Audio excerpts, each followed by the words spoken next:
Welcome to The Fix, the new way to get your copy reviewed by two former copy chiefs. because whether you're an aspiring copywriter or you've been in the industry for decades, The best way to improve your work isn't to read books, blog posts, or online guides. it's to see real writing, your writing, being reviewed and improved in front of your eyes. And that's the goal of The Fix, to bring you inside a virtual writer's room And watch along as we review, edit and rewrite real copy. from real writers like you. So let's get straight into this week's episode. And remember, if you like what you see here, Please share The Fix with anyone you think would find it valuable. It is completely free. Hello and welcome to this special bonus episode of The Fix. Now today, we're not going to review a specific piece of copy. We're going to talk about something else, which I had several emails about from different people over the last few weeks, which is getting your first job in the world of copywriting. Now, I've had questions in just about copywriting in general and specific ones about people wanting to know more about the Agora world and getting a job at an Agora business. So just a few little disclaimers first. Now, Glenn and I are both freelance writers. We don't work and are not employed by any specific business. Both of us worked at Agora for a long time, so we can talk about our own experiences running copy teams at Agora businesses, running Agora businesses as publisher, and so on and so forth. But nothing in this episode is officially from any business, is not sponsored by or anything like that. So we're offering all of this as help and advice, but not in an official sense. I only say that because I don't want to give anybody the wrong impression that if you do certain things, you'll definitely get a job somewhere or anything like that. That's not the case. However, I think there are some things that you can do and some ways you can think about approaching the task of getting yourself a job at any business that I think will be useful. So we're going to talk from personal experience here. is that okay, Mr. Bonner? Yep, cool. Okay, no problem. Sorry. Well, just in case we get in any trouble. I doubt we will, but it's important that we're straight with everybody from home. So I've got some specific pieces of advice. Now, a lot of this, I'm going to talk from personal experience about the wrong things I think people do, and then some things that always worked on me, if you know what I mean, things that writers did and that always resulted in them at least getting an interview or a chat or whatever it might be. I think the first thing that we should point out is that I'm yet to find a business to work with within Agora or outside of Agora that isn't desperate for more copywriters. I mean, copywriters are in demand. All businesses, especially in direct response markets, need copywriters because they're the engine of growth, which is great news, really, if you want to be a copywriter. And I would probably just couch this as well, just because you work closely with Agora a lot still, and we're going to talk about getting jobs as a copywriter. But there is also that, how do you, people email, obviously they email The Fix, but they've been emailing me for years asking about how can I become a freelance copywriter, how can I think, but often we will find, or depending on your age, depending on where you are, I mean, actually, not really. We've got older people who have gone and taken junior roles to get the experience, but I would just say as a disclaimer before we just to put it within the framework of this whole discussion is often if you want to become a freelance copywriter, sometimes the best way is actually to get a fixed job first of all, to get the training and to get it. And we'll come to that, but I just want to couch that as well, because when we talk, we'll cover a little bit about how do you get jobs as copywriters, if you are freelance and what have you. I think we'll probably bleed into this discussion a little bit, but I would say as an early disclaimer, the best way to become a freelance copywriter is often getting a full-time copywriting job, because the amount of people who email me saying, oh, I'd like to become a copywriter, I'd like to train under you or what have you, but I've got no experience. Well, no one at business, though there are millions of businesses looking for copy, they're going to be wary if you've not got any training or examples of copy. It's true, but people do fall into that trap. I mean, I'm going to draw heavily. Not going to name names, of course, but I'm going to use some examples in today's show. But I was once in an interview with somebody who said, I want to be a digital nomad. We all do. Yeah. We all do. But I thought, that's a strange thing to say. Yeah. For when you're in the room with the publisher of a business that is fixed to this location. This is pre-pandemic as well. And by the way, the pandemic, while it has led to a situation where, your freedom to roam has increased, when it comes to getting training and mentorship and things like that, yeah, that can work digitally too. But I personally worry about the next generation, not just of writers, but of all people, where it's like, well, how are any of these young people going to get the experiences that we got? Because they're now being offered the chance to work from home right out of university. And I hear that and I think, oh, sounds great, until you realise that you'll never learn anything like that. Yeah, or you'll never learn anywhere near as much as if you were just in the location that we all trained in. Yeah. Yes, you can go digital eventually. Now, that's a bigger discussion, but I was trying to help my cousin out.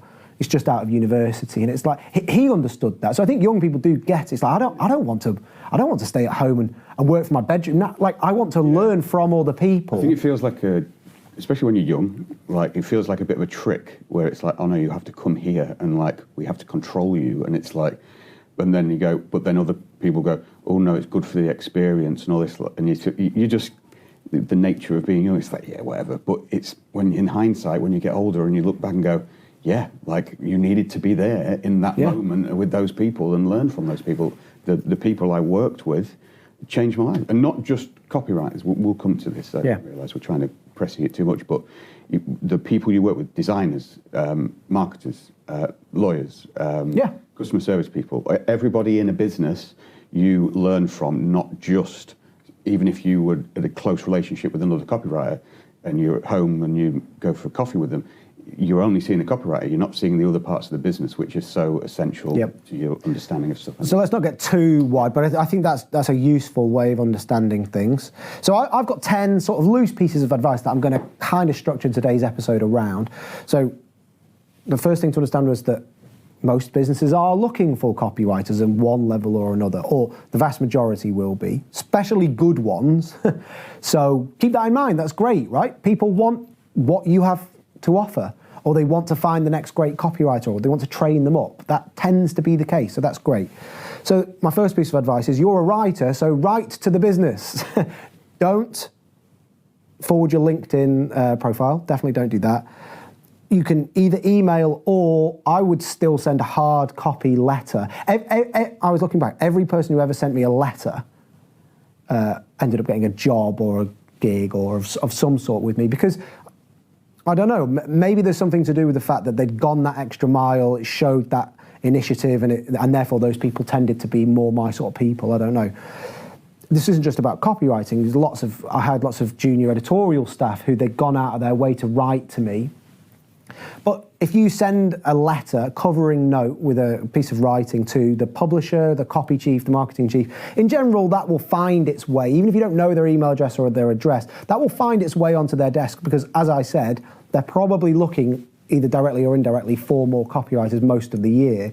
So I think you can be relatively confident that if you send a note to them with some other stuff I'm going to cover, that it will probably find its way to the right people. Maybe not 100% of the time in 100% of businesses, but if you are approaching 10 different companies, most of the time it's going to find its way to the right desk. So write to them. You are a writer. Use the written word to appeal to them. So don't send a CV, I would say, or I suppose in the States it's called a resume, isn't it? Don't have your CV or resume be the core of your offering. You're a writer, so you want to send a covering letter, a compelling letter, and you probably want to write something on spec for them.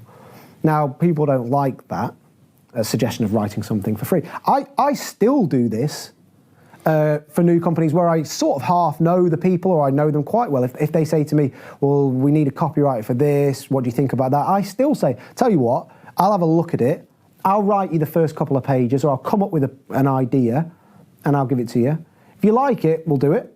If you don't like it, don't worry about it. And I still do that now, even with people who I'm frankly friends with. So write something short on spec to show that you can do it. I think that pushback is often probably when a company comes to you and says, can you write this thing for free or whatever. It's like, no, like you're already in my inbox or you're already in my space, that means you've come for a reason. Yes. There should be a reason. The reason you've come is because you must think I'm kind of thing. So I wouldn't do free stuff there. But when it comes to when you want to get a job, when you're going to people, then yeah, you've got to back up your claim and show. Do the work. That's the key word: show, don't tell. So if you're good or you've got talent, promise, whatever it might be, show that by doing a piece of work. So what might that piece of work be? So just to round that, I would be writing a short covering letter to the publisher, marketing director, copy chief, and I would be sending in a piece of copy, because I think nothing will show your skills better than that. So what might that copy be? Well, one thing that I would say is pitch your copy at an honest level.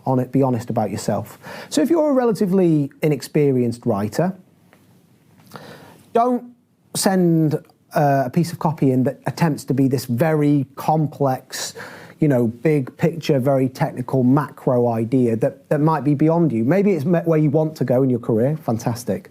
But if you're not there yet, don't pretend you are, or don't try and bite off more than you can chew. Perhaps just, rewrite, some lift notes, some email copy, some ad copy, some shorter material for an existing piece of promotional campaign or webinar, whatever it might be. Just show where you are. Be honest with yourself. People appreciate honesty. You've got to be honest with yourself first before you can be honest with other people. But make sure that you kind of pitch yourself at the right level. So, for instance, I wouldn't, if I was writing something on spec and I was approaching a business, I wouldn't write email copy, because I've written hundreds of long promotions and tons of webinars. So that's what I would expect to be writing. So that's what I would pitch in. If I was a much more an experienced writer, I think I would go with something a bit simpler, because there's nothing wrong with that. And most businesses are willing to take on junior writers and inexperienced writers and bring them up, because they know that if they can train you up, you're going to be such a high value employee or asset for their company that they're perfectly willing to do that. But just pitch it at an honest level. So emails, maybe a marketing funnel, maybe a promotion, just a couple of pages.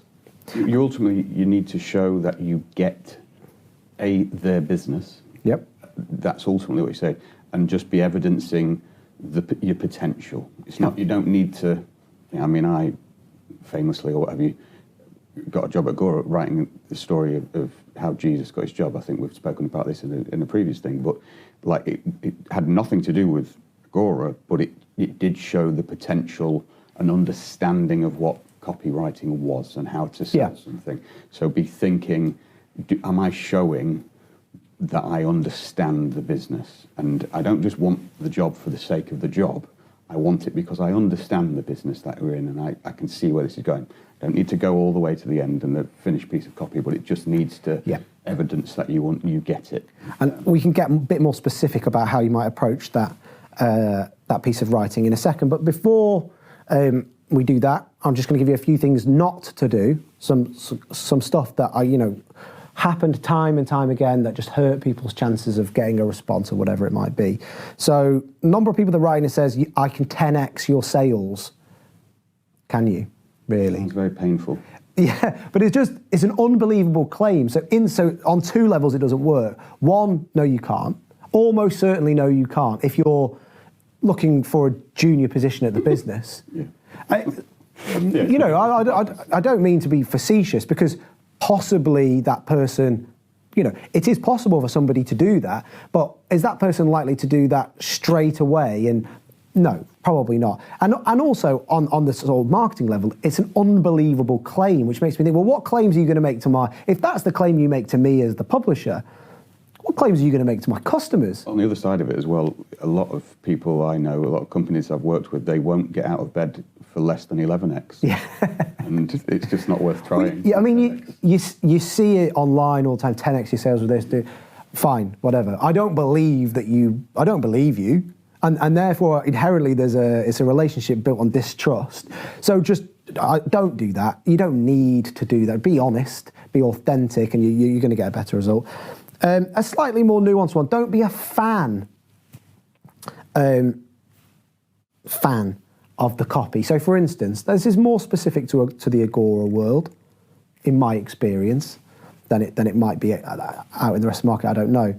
But I used to get a lot of copy that was almost like a pastiche of the copy that we would do, that we would run. So it almost felt like a piece of work that had been stitched together with this writer's favourite lines from all the promotions they'd read. Like, I read that subhead somewhere, and I read this opening line somewhere else, and it's all been sort of Frankensteined together. And it just reads like somebody who loves the copy so much that they almost couldn't be bothered to write their own. It's like, look how into this I am. And it's like, to use a metaphor, which is probably incorrect. It's like, would you write to Tarantino with a script? I'm not saying that I'm Tarantino. Would you write to Tarantino with a script that's just stitched together with lines from previous films he's done? It's like, well, I loved this so... Well, no, you wouldn't. You try and say something fresh and original. So you used to get it a lot where Agora is famous for a certain sort of copy. So yeah, it's like, look how into it I am. I've put this together. Well, that doesn't tell me anything apart from that you love what we do, which, fine. But that doesn't tell me you're a good or a bad writer. It doesn't really tell me anything. So don't kind of be a fan in that sense. Yeah, and also on the other side of that wall, when you're receiving things, it's the same myself when I was employing copyright. I'm not really looking for what I already know. I'm looking for, have you got the ability to come and look at things with fresh eyes and like look at copy in a different way maybe, and see what we've been doing for all this time, whether it be the Agora model or any other business that you was looking. I want to see your ability to think for your own self, but for yourself. Like, I want to see that you're thinking that. If you also then come for an interview or whatever, and it happens that you are au fait with the Great Hall of Fame and all this kind of stuff, and it's like, nice one, fantastic, like, we've got a shared language immediately. We can skip some of the copying out stuff by hand or whatever, but that's not where you want to be originally. In the first instance, you want to. I'm sat there going, have you got something to tell me? Are you interesting to me? And if I look and all I see is a mirror, that's not very interesting to me. It's my face, and I don't want to see my face. Yeah, and it just doesn't get you anywhere, frankly. So don't. I'm not saying don't be a fan, but in your writing, you need to bring more than just your love of copy we've already run. Yeah, that doesn't really get me anywhere. So don't do that. And part of that is don't don't try too hard. So for instance, like the big fear-based things, they generally work brilliantly once every 10 years or so. Okay, well, most of the copy we run isn't that, but maybe that becomes famous in some sense because you've read about it in a book somewhere else. So you want to write that on spec for me. It's like, well, you're almost trying too hard. That's really hard copy to write.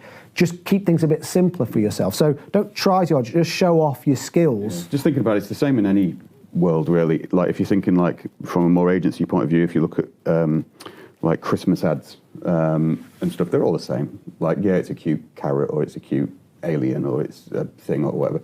They're all the same. Every year, they're the same. That's because it's really hard to be like original creative in the team that you've got in your room. Yeah. Like, so let alone do you want another person with the same ideas coming out, and that's actually the vibe that you're giving off in that situation by you think you're being a fan going, oh no, I know, I've seen that, I've done the same as what you've done. It's like, I'm sat there desperately as the creative director going, I need some new blood that's going to give me some new ideas. So it really does work against you in any field kind of thing. So what can you do then? So I've got a few suggestions. So those are some things not to do. The way I would look at this is just I want to see somebody who can show me their skills and their understanding. So here is a couple of things you could do, right? Look at a piece of copy that's already working, that's being run a lot. You know, you're seeing it online, you're seeing it going to the list, whatever it might be. Now, change the format or change the lead type of that piece of copy. So if you want to change the lead type, you could buy a copy of Great Leads by John Ford. It's a fantastic copy book, which I would thoroughly recommend. Anyway, we hope to have John on the show next year as part of a whole series of guest shows that we're doing. So perhaps we'll talk about that more. But he wrote a book all about the 7 different types of lead. Now, what you could do is take a piece of copy that's a promise and write it as an offer, or write it as a proclamation, or write it as a story lead. So what that shows me is that, right, okay, this writer's tried to be inventive, they understand the industry, and they've showed off their skills, their decision making. Another way you could do it, don't worry about lead type, worry about format. Take a direct mail piece that you've seen in the post and write me a webinar lead based off of it. So you're showing me that you're in command of these decisions you get to make as a copywriter. Now, none of those things need to be, you're not trying too hard, so you're not sort of doing the overhead kick of copywriting, because again, you probably don't need to do that to get a meeting or a potential job offer. You need to show me that you're in a place that's useful to me as a business and there's potential there. So you show me that you're smart and that you can make these decisions. So take a piece of copy that's already working and change it. Change it enough that it's not a pastiche, or, you know, we used to receive copy on spec that was, you know, it was a headline and lead that we were already running, but somebody had put a subject line that we'd put on an email as the headline. Well, that isn't new. So it's got to be a little bit more than that, but it doesn't have to be a complete reinvention. So you could just change things up, tweak the format. Have you ever thought about testing this idea in that format? Have you ever thought about testing this idea with this lead type, and write that? That's going to show me that, okay, this is somebody that's in command of the craft, in command of the skills that they can bring to bear, the toolkit. Okay, this is somebody I want to talk to. So those are two things that you could do. Another thing would be to just read the editorial that business is putting out, or the product offering that they're putting out. So you could rewrite a piece of copy that's already out, or you could take a piece of editorial or a product offering and write me an ad on spec for that. So many people don't even read the editorial or the book or whatever it might be. Do something like that, you know, dig into the product, sign up for the e-letter, sign up for one of the paid offerings and write me a loose promotion or a couple of pages on spec about that. We're not talking about rocket science here, but you would be surprised how few people do any of those things. And let me tell you, as a publisher or a copy chief, if you get any one of those things that I just talked about on your desk, you're going to think, oh, this is somebody I want to talk to. And if you can do that, then you've done half the job. Do you know what I mean? Your prospecting has worked. You said about slightly bring it back, but it's the same in the same vein. One thing I would say is don't try. I'll say not because of people like me, but gimmicks and stuff like that. I would put that as a like, so people have sent me like a toilet seat and stuff and weird stuff in the thing or what have you. And hang on, let's just. What other weird stuff have you been sent apart from a toilet seat? Well, I got sent a toilet seat. What else did I get? I got sent like a birthday cake thing. That's from me. Yeah, that was a birthday present. Yeah, no, I wondered why. I wondered where they got that naked image of you. Yeah, I'm trying to think now. I've had some weird stuff sent to me, and it's like, the people in the office go, "Oh, you've got to get him in, Glenn," like kind of thing, and it's like, no, actually, because no, it's not show. All it's showing me is that you've read one like behavioral science book, or someone said, like, I don't know, like, people do say this, get my attention and all that kind of stuff, and it's like, yeah, okay, but that feels like shouting free money in the street. It's like, it gets my attention, but it doesn't follow through. It doesn't show me you're serious behind that, and you're probably not qualified to make the connection, or it's going to be too twee. And I'm a grumpy git, so when I get that, I kind of react going, and you're running a risk that you'll get more people like that. What you're saying here is doing this work and showing me the work. The amount of times when I was going through like selecting for interviews and looking at CVs, not CVs, but like example pieces. So I was always get people to like try and sell me a suit in 500 words or a pencil or what have you. I'm looking for elements, but if someone had done some work on editorial, so if they know my business, that now I'm immediately, you're already on my friend list. I'm like, right, okay, well, they've actually made an effort. And it is so much about making an effort. I've got in my mind people thinking, oh, that's a lot of work to do that, isn't it? And it's like, well, you don't want the job then, do you? If you're not willing to do the work now, you need to step back and have a think about what you actually want from life. Well, I think we can discount those people, because if somebody isn't willing to do the work, then there's no helping them. Exactly. But frankly, things that are worth having in life are worth working for. So I think we can part of that. But yeah, do the work. Like, do some research. Read the editorial of the company. Read the output of the company. Read the product. If you buy the chair, right? Yeah. If you really want a job at that company, I mean, that might be too much. But you know what I mean. If that's the job you want, Yeah. then go for it. It will come through. It will. You really it's really show, don't tell, and show me that you're in command of the craft at the level that's appropriate to you. You don't have to pretend you're the best copywriter. You're able to 10x my sales or explode my business. That was another one we got. You're going to explode my business. I'm not entirely sure I want my business exploding. That's not positive, I don't think. Explode my wealth. That was another one. Okay, fine. You don't have to pitch yourself at that level. Yeah. That's fine. We used to hire tons of people who had no experience in copyright. They had talent, they had enthusiasm, they were smart. Those people are fantastic to work with because you just think, right, let's make this happen. In 2 years' time, you're gonna be making a big contribution to the business. You're gonna be making good money yourself, and everything's gonna be fantastic. That's not a problem. But you don't need to pretend to be anything that you're not. So that's really important. Just another technical thing, read your work aloud before you submit it.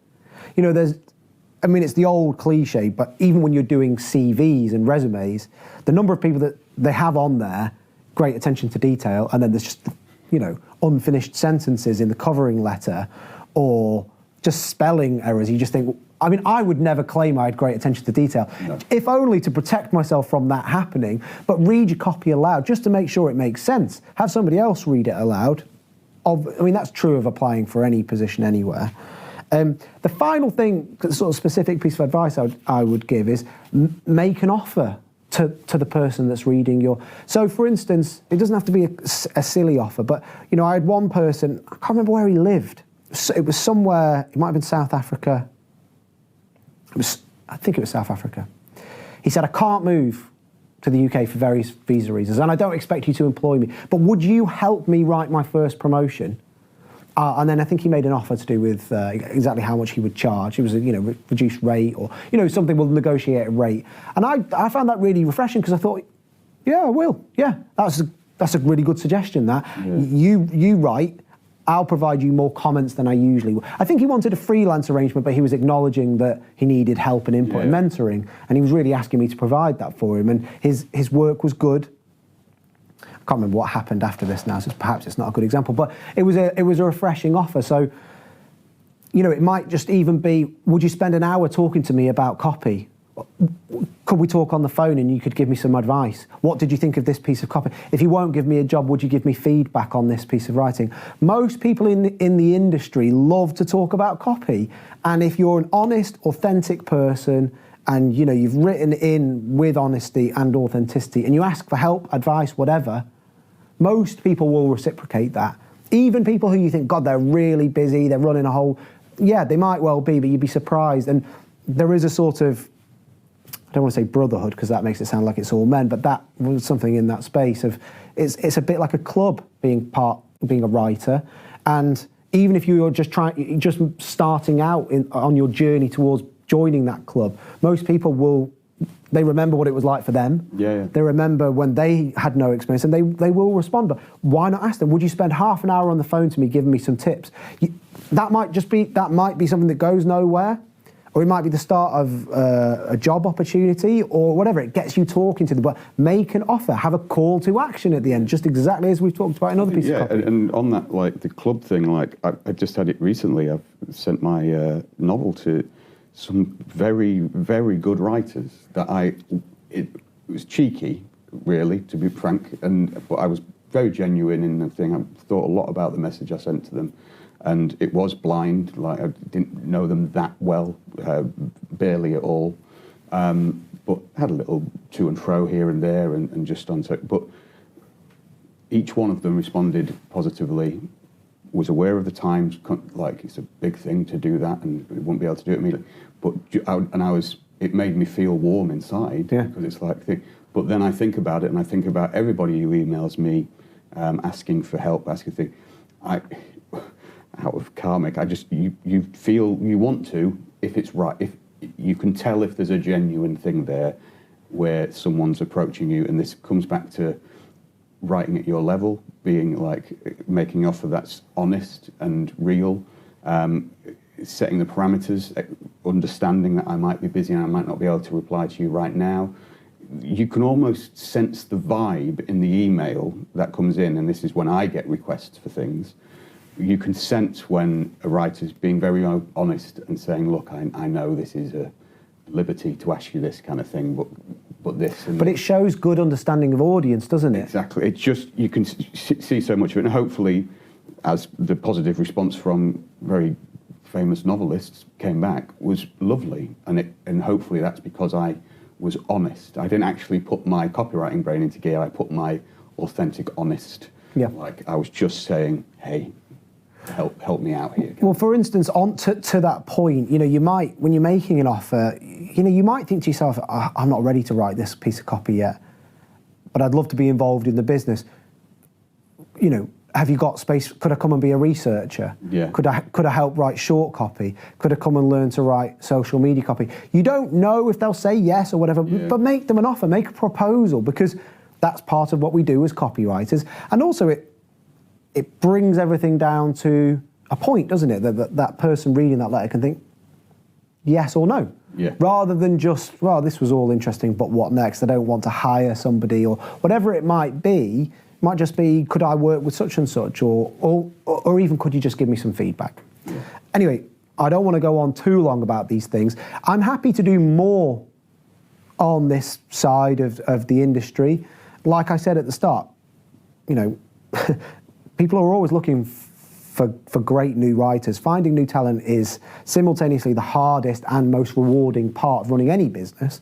So happy to do more on this. If you send specific questions in, problems you're having, challenges you're trying to overcome, we'll try and address them in a future episode. But hopefully this got, at least part of the way towards helping you think about how you might approach what, any business out there and try and find some work. So I hope it's been useful. We'll come back to it again in a future episode if there's demand for it and if there's issues that we think we can add value on. Aside from that, why don't we wrap up this bonus episode? Glenn, thank you very much. Thank you. Thank you very much, everyone, and goodbye. And there we have it. We hope you got something valuable out of today's episode of The Fix. Maybe it sparked an idea or two for your next writing project. Maybe it triggered a new headline, opening line, or story to tell your reader. Maybe it inspired you to scrap what you have and start over. Or maybe it made you want to submit your current work in progress for a little constructive feedback.